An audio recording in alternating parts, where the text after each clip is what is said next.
Bonjour à toutes et à tous les Gayfy Clubbeuses et Gayfy Clubbeurs et bienvenue dans cette nouvelle vidéo où nous allons découvrir la nouvelle poussette Beat de chez Stokke.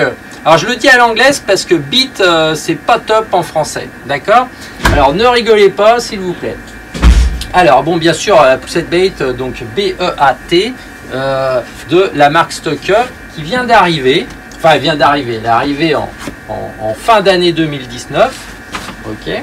Et donc du coup se positionne dans la gamme des familiales compacts, c'est-à-dire les poussettes qui font moins de 10 kg, qui font moins de 55 de large et qui ont un gabarit qui n'excède pas 50% d'un coffre de citadine, de voiture citadine. Voilà. Donc voilà pour la carte de visite. Maintenant on va la découvrir parce qu'elle a quelques atouts cette poussette et notamment on est chez Stokke bien sûr, donc du coup la hauteur d'assise qui est à 58 cm à l'assise en hauteur, ce qui fait partie des poussettes les plus hautes. Donc ça c'est un réel avantage. On peut noter aussi un très grand panier, ce qui est super pratique parce que quand on aime se balader avec sa poussette, forcément on met toujours plein de trucs dans son panier. Les vêtements, les blousons parce qu'il fait chaud et puis après il va faire un peu plus frais, les ballons ou les jouets de l'enfant ou le sac à langer ou plein d'autres choses de toute façon. Donc du coup c'est très intéressant d'avoir un grand panier aussi et donc c'est le cas pour cette poussette. On note aussi des roues de diamètre important, ce qui permet d'avoir un franchissement et un confort de roulement qui est très bien associé au roulement à billes, donc on aura une super maniabilité. La poussette fait 54 de large, ce qui lui permet de passer les portiques de métro lyonnais, mais aussi d'être à l'aise dans tous les transports en commun ou endroits un peu exigus, voilà, malgré son gabarit.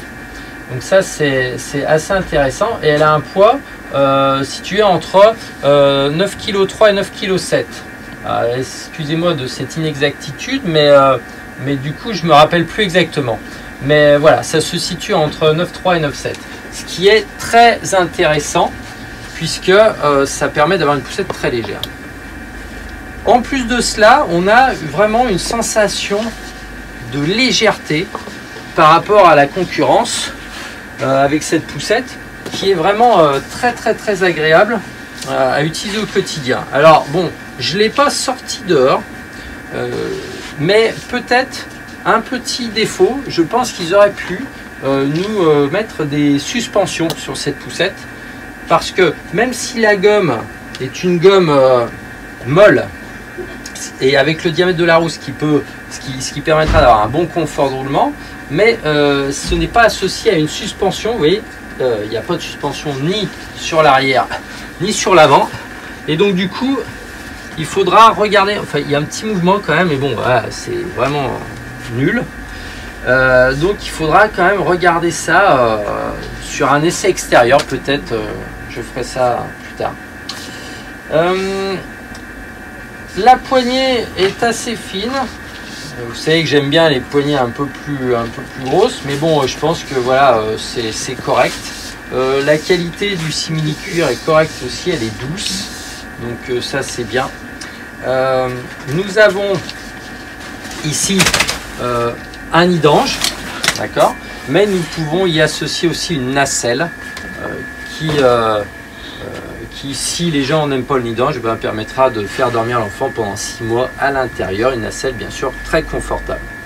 On note également aussi une garniture intérieure très confortable et très épaisse au niveau des fesses, au niveau du dos et au niveau des jambes. Donc ça c'est très intéressant aussi. Une capote qui couvre vraiment bien l'ensemble avec un soufflet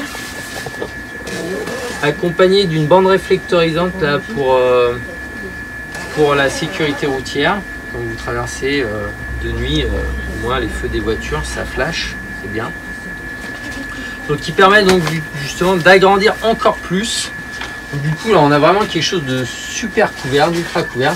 Et j'aime bien ce petit détail, la baleine, la première baleine de la capote qui est coudée ici, qui permet d'avoir vraiment une bonne protection qui descend sans gêner, vous voyez, après. au niveau de la vision de l'enfant. Donc je trouve cette baleine très intéressante aussi. Voilà. Au niveau de la longe de jambe, c'est très simple en fait. Vous avez qu'à soulever pour la rebaisser. D'accord? Donc on lève, clic, ça se bloque en position horizontale. On soulève jusqu'au deuxième clic et ça redescend. Voilà, donc à une seule main, très simple, très facile. Donc ça c'est bien. Le frein, toujours pareil. Maintenant c'est devenu monnaie courante. Hein, par-dessus, hop, tac, paf, pratique. Et donc du coup après la main courante ici qui va, grâce à ce petit bouton juste là, hop, permettre de s'enlever entièrement ou partiellement. D'accord? Voilà. Elle est orientable aussi. Vous voyez, on peut la mettre sur le côté comme ceci. Voilà. Donc, pratique aussi. Au niveau du réglage. Le réglage ici se fait par sangle. D'accord? Donc, les réglages par sangle, comment ça fonctionne? C'est très simple. Ça marche pour toutes les inclinaisons par sangle. D'accord? On va pas tirer sur la sangle ou faire comme ça. On va simplement avec sa main pousser l'enfant. Parce qu'il faut bien penser qu'il y a l'enfant à l'intérieur. Il y a un certain poids. Donc on va pousser dans un premier temps l'enfant avec sa main comme ceci.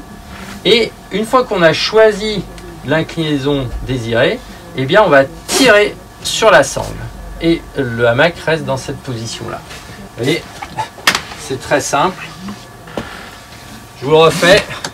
Je pousse, je veux le régler dans cette position-là et je tire. Et c'est tout bon.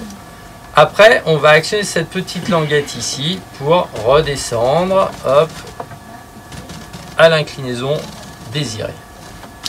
Ou aller en position, hop, complètement assise.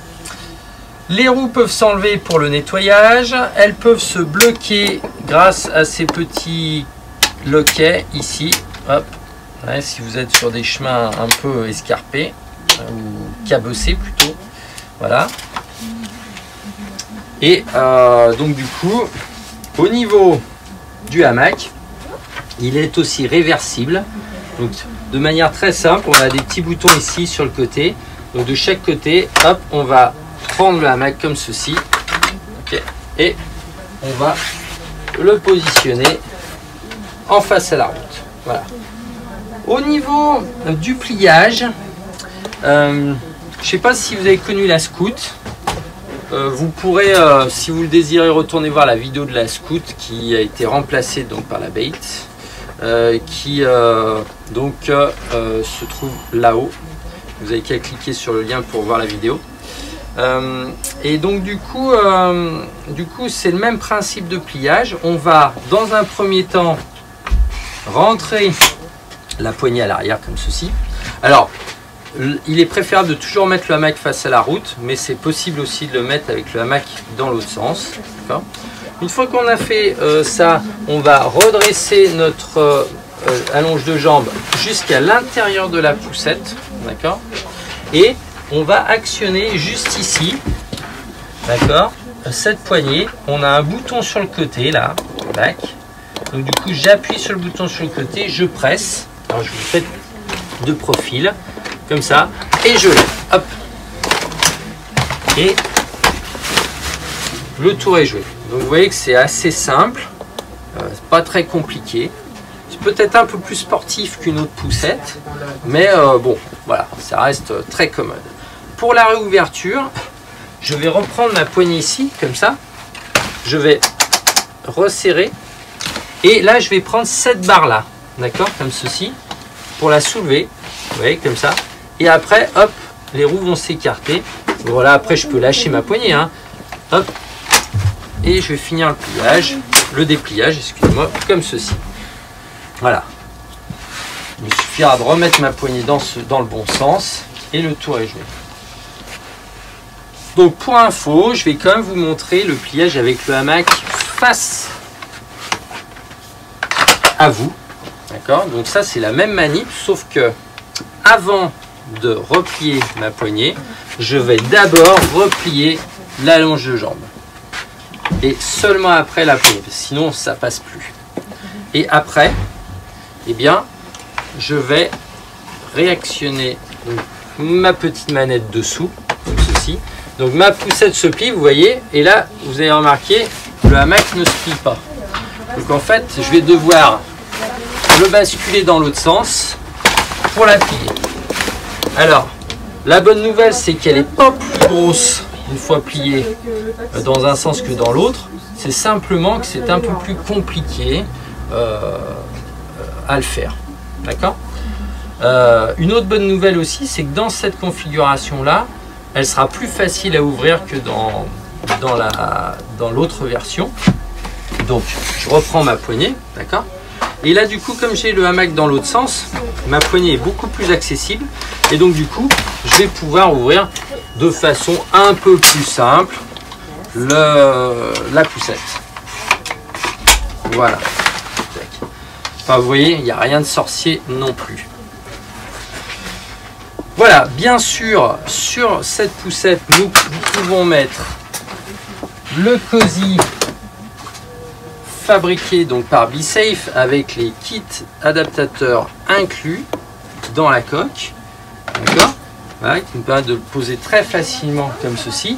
La nacelle se posera de façon identique, je suis désolé, mais je ne l'ai pas aujourd'hui, donc je ne peux pas vous la montrer, mais elle ressemble étrangement à la nacelle Stocker de l'Xplory, qui est par contre plus grosse. D'accord, donc ça sera à peu près ça, mais en un peu moins gros.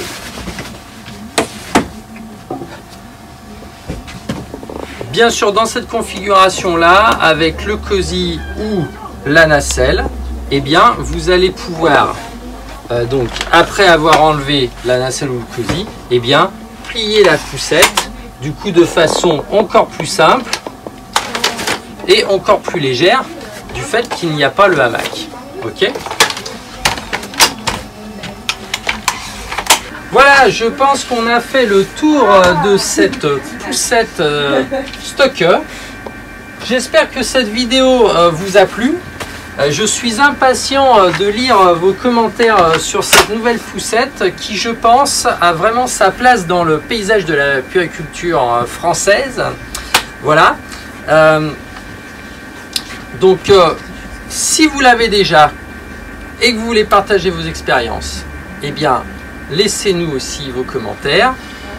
Pensez toujours à notre page Facebook et Instagram pour les actualités de la boutique, notre site gaffyclub.com pour les pièces détachées, pour ceux qui auraient des problèmes de poussette bien sûr. Et voilà, je vous dis à bientôt les Gaffy Clubbeuses et les Gaffy Clubbeurs. Bye bye!